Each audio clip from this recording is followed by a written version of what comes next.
मित्रांनो, या बृहन्मुंबई या ठिकाणी असलेला हा जो वडापाव आहे, त्या वडापावचा या ठिकाणी आपण आस्वाद घेऊया. आणि मुंबईमध्ये आल्याचा जो आनंद आहे तो वडा खाल्ल्याशिवाय पूर्ण होत नाही असं म्हणतात. म्हणून या ठिकाणी हे जे वडा खाणारे आपले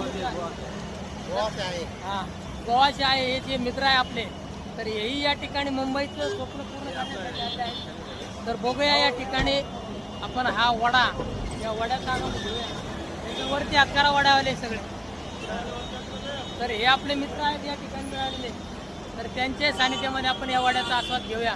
आणि या बृहन्मुंबई हे जे ठिकाण आहे मध्यवर्ती मुंबई महानगरपालिकेचं, तर त्याच्या समोरचा वडा आपण खाऊया. चला.